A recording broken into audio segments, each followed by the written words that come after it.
नमस्कार मित्रों, बात करते हैं मास्टर ग्लैंड मतलब पीयूष ग्रंथि की। तो पीयूष ग्रंथि, पिट्यूटरी ग्लैंड या हाइपोफाइसिस ग्लैंड, ये तीनों ही नाम मास्टर ग्लैंड के हैं।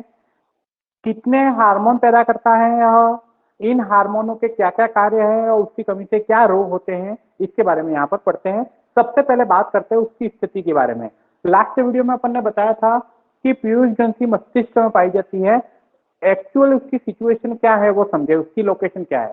तो पीयूष ग्रंथि मस्तिष्क में जो अग्र मस्तिष्क का पश्च भाग है, अग्र मस्तिष्क का पश्च भाग जिसको डायनसिफेलियन कहते हैं, उस डायनसिफेलियन के में एक हड्डी होती है, एक अस्थि होती है जिसका नाम है स्फिनोइड अस्थि। उस स्फिनोइड अस्थि के अंदर एक छोटा सा खड्डा होता है, गर्त होता है। उस गर्त का नाम है सेला टर्सिका। उस सेला टर्सिका नामक गर्त में यह पीयूष ग्रंथि स्थित होती है। मतलब एग्जाम में आ जाए पीयूष ग्रंथि कहाँ स्थित होती है, तो मस्तिष्क में डायनसिफेलियन में स्फिनोइड अस्थि के पास के अंदर एक गर्त होता है जिसको सेला टर्सिका कहते हैं, उसके अंदर पीयूष ग्रंथि स्थित होती है। पीयूष ग्रंथि दो भागों से मिलकर बनी रहती है, एक तो एडिनोहाइपोफाइसिस और एक न्यूरोहाइपोफाइसिस। तो एडिनोहाइपोफाइसिस से अलग अलग प्रकार के हार्मोन पैदा होते हैं और न्यूरोहाइपोफाइसिस से अलग अलग हार्मोन पैदा होते हैं। तो एक एक हार्मोन की बात करते हैं। सबसे पहले बात करते हैं एडिनोहाइपोफाइसिस से कौन कौन से हार्मोन स्रावित होते हैं। सबसे पहला हार्मोन है वृद्धि हार्मोन या जीएच ग्रोथ हार्मोन या एफटीएच सोमेटोट्रोपिन हार्मोन। तो सबसे पहले तो इसके नाम ही तीन है, वृद्धि हार्मोन, ग्रोथ हार्मोन या सोमेटोट्रोपिन हार्मोन। नाम से पता चलेगा काम क्या है, तो संपूर्ण शरीर की शारीरिक वृद्धि के लिए उत्तरदायी है।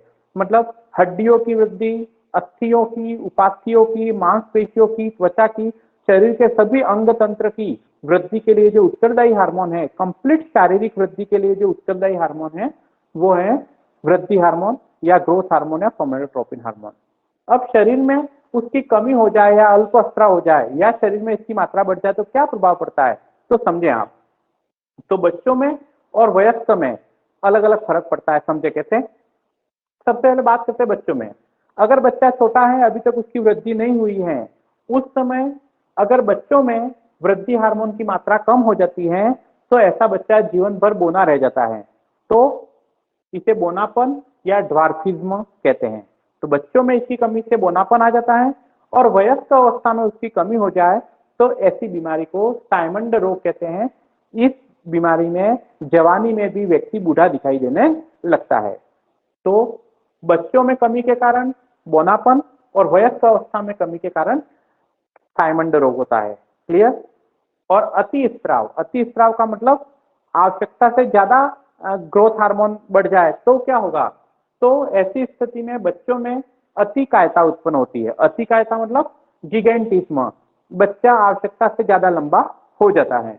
और अगर वयस्क अवस्था में इसकी मात्रा बढ़ जाए तो उस समय बालक की वृद्धि तो रुक जाती है, वयस्क अवस्था में आते आते। तो कौन सा रोग होता है, तो उस बीमारी का नाम है अग्र अतिकायता। अग्र अतिकायता का मतलब यह होता है कि अब व्यक्ति की लंबाई तो नहीं बढ़ती लेकिन चेहरे की हड्डियां, हाथ पांव की हड्डियां आवश्यकता से ज्यादा लंबी हो जाती है। तो जैसे ठुड्डी बाहर निकल गई है या ये बाहर निकल गया है, इस प्रकार के लक्षण दिखाई देते हैं। तो अति स्त्राव बच्चों में होगा तो गिगेंटिज्म या अतिकायता, शरीर दानवाकार हो जाता है। तो वयस्क अवस्था में इसकी मात्रा बढ़ जाए तो अग्र अतिकायता या एक्रोमिगेली रोग हो जाता है। ये अंग्रेजी के नाम आपको याद रखने पड़ेंगे, गिगेंटिज्म और एग्रोमिकेली, ये दोनों अति स्त्राव के कारण, ड्वार्फिज्म और थायमंड ये दोनों अल्प स्त्राव या कमी के कारण होते रहो। क्लियर। ये पहला हार्मोन है एडिनोहाइपोफाइसिस का। दूसरा हार्मोन है FSH, follicle stimulating hormone. Hindi में पुटक उत्तेजक हार्मोन, इंग्लिश में फॉलिकल स्टिमुलेटिंग हार्मोन। यह जनन तंत्र पर काम करता है, युग्मक जनन की क्रिया को प्रेरित करता है। युग्मक जनन की क्रिया मतलब नर में शुक्र जनन और मादा में अंड जनन की क्रिया को प्रेरित करता है। तो कार्य, नर में शुक्र जनन की क्रिया को प्रेरित करता है स्पर्मेटोजेनेसिस, और मादा में अंड जनन मतलब ऊजेनेसिस की क्रिया को प्रेरित करता है। क्लियर। एक काम और थोड़ा सा याद रखना है जो वास्तव में इंपॉर्टेंट है, कि फॉलिकल स्टिमुलेटरी हार्मोन शुक्र जनन और अंड जनन की क्रिया का तो नियमन करता है, लेकिन मादा में एस्ट्रोजन हार्मोन के निर्माण को भी प्रेरित करता है। मादा में एस्ट्रोजन हार्मोन के निर्माण को भी प्रेरित करता है। क्लियर? ठीक। अगला है हार्मोन है LH। LH का नाम है ल्यूटिनाइजिंग हार्मोन। यह ल्यूटिनाइजिंग हार्मोन यह जनन हार्मोनों के स्राव के लिए उत्तरदायी होता है। जनन हार्मोन मतलब क्या? नर में टेस्टोस्टेरोन और मादा में प्रोजेस्टेरोन। तो समझे, नर में अंतराली कोशिकाओं से टेस्टोस्टेरोन हार्मोन के स्राव को प्रेरित करता है। यह अंतराली कोशिकाएं कहाँ पाई जाती हैं? वृषण में, टेस्टिस में। ठीक, तो नर में अंतराली कोशिकाओं से टेस्टोस्टेरोन हार्मोन के स्राव को प्रेरित करता है कौन? Luteinizing hormone. और मादा में कॉर्पस लुटियम से प्रोजेस्टेरोन हार्मोन के स्राव को प्रेरित करता है। कॉर्पस लुटियम कहाँ पाया जाता है? अंडाशय में। तो अंडाशय में जो कॉर्पस लुटियम होता है उससे प्रोजेस्टेरोन के स्राव को प्रेरित करता है, और वृषण में जो अंतराली कोशिकाएं होती है उससे टेस्टोस्टेरोन हार्मोन को प्रेरित करता है। क्लियर? यहाँ समझे, मादा में एस्ट्रोजन हार्मोन, मादा में एस्ट्रोजन हार्मोन और प्रोजेस्टेरोन हार्मोन दो पाए जाते हैं, लेकिन एस्ट्रोजन हार्मोन को के निर्माण को प्रेरित कौन करता है? Follicle stimulating hormone. और प्रोजेस्टेरोन हार्मोन के निर्माण को प्रेरित कौन करता है? Luteinizing hormone. दोनों चीजें आपको अच्छे से याद रखनी है। ठीक, चौथा हार्मोन है PRL। PRL का पूरा नाम प्रोलैक्टिन हार्मोन। LTH का पूरा नाम है लैक्टोट्रोपिक हार्मोन या प्रोलैक्टिन हार्मोन। तो ये तीनों एक ही नाम है, प्रोलैक्टिन हार्मोन या LTH, लैक्टोट्रोपिक हार्मोन। काम क्या है? लैक्टो का शब्द आया है दूध से, और दूध का स्राव स्तन ग्रंथियां करती है। तो यह हार्मोन कहां पर काम करेगा? स्तन ग्रंथियों में जाकर।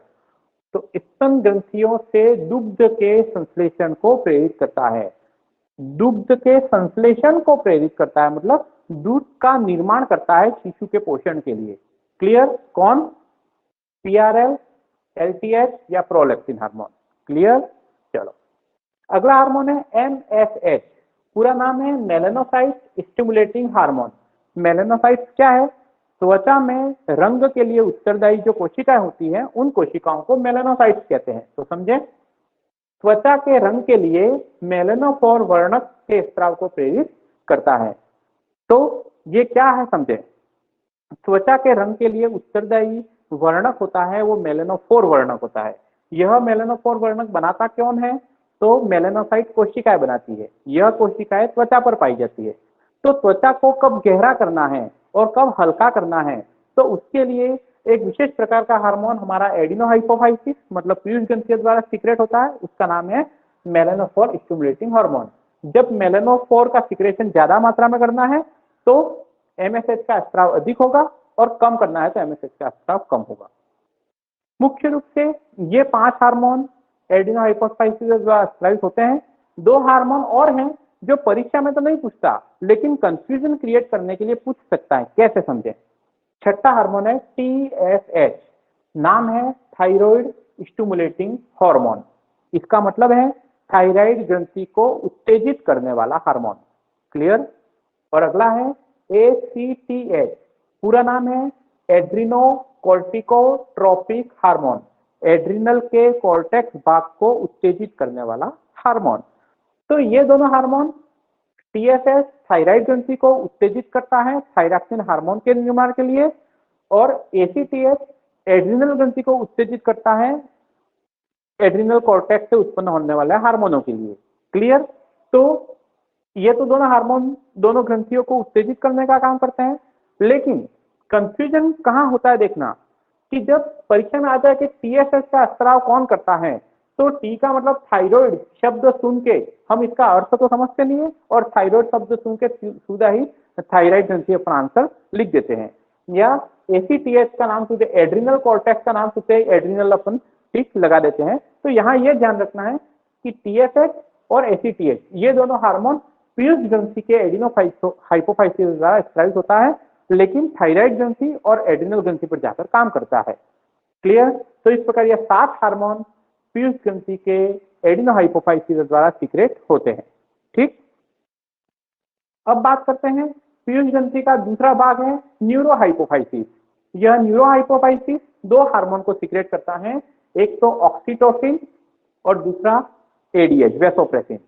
समझे, पहला है ऑक्सीटोसिन, इसका दूसरा नाम है पिटोसिन हार्मोन, और इसको दुधारू पशुओं पर अत्याचार करने वाला हार्मोन भी कहते हैं। दुधारू पशुओं पर अत्याचार करने वाला हार्मोन भी कहते हैं। क्यों कहते हैं?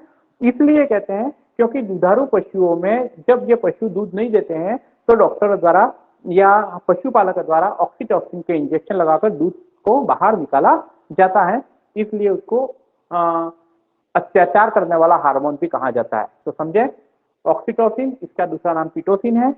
काम क्या है? तो दो मुख्य काम है। पहला, प्रसव के समय, प्रसव मतलब जब शिशु का जन्म होता है वह अवस्था प्रसव कहलाती है। तो प्रसव के समय गर्भाशय भित्तियों को संकुचित करके प्रसव पीड़ा या लेबर पेन शुरू करना ताकि कि शिशु शरीर से बाहर निकल सके। तो ये प्रसव पीड़ा उत्पन्न करने के लिए कौन उत्तरदायी है? तो ऑक्सीटोसिन हार्मोन।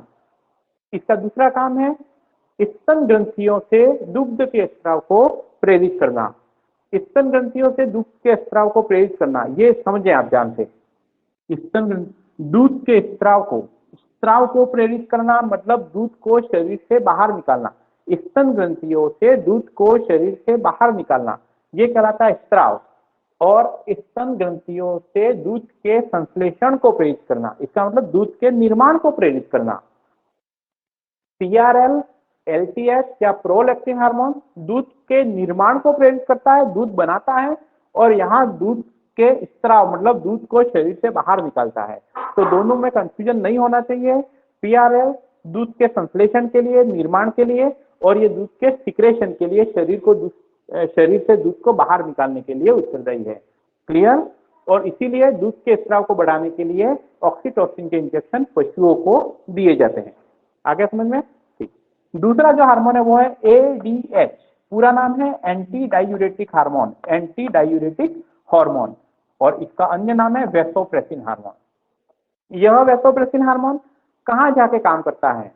तो किडनियों के अंदर जो नेफ्रॉन होता है उस नेफ्रॉन में दूरस्थ कुंडलित नलिका या डिस्टल कॉन्वोलेटेड ट्यूबुल होते हैं। दूरस्थ कुंडलित नलिका से जल के पुनः अवशोषण के लिए एंटी डायूरेटिक हार्मोन उत्तरदायी है। तो काम, दूरस्थ कुंडलित नलिका से जल का पुनः अवशोषण करने के लिए एंटी डायूरेटिक हार्मोन उत्तरदायी है। मतलब गर्मी के दिनों में जब शरीर में पानी की मात्रा वैसे ही कम हो जाती है, ऐसी स्थिति में कहीं मूत्र के साथ पूरा शरीर का जल निकल नहीं जाए, इसके लिए एंटी डायूरेटिक हार्मोन की मात्रा बढ़ जाती है। इसकी मात्रा बढ़ने के कारण दूरस्थ कुंडलित नलिका से जल का अधिक मात्रा में अवशोषण होता है और मूत्र का निर्माण कम मात्रा में होता है। क्लियर? लेकिन यहाँ पर दो शब्द इंपॉर्टेंट है, पॉलीयूरिया और डायबिटीज इंसिपिडस। ये क्या है समझे?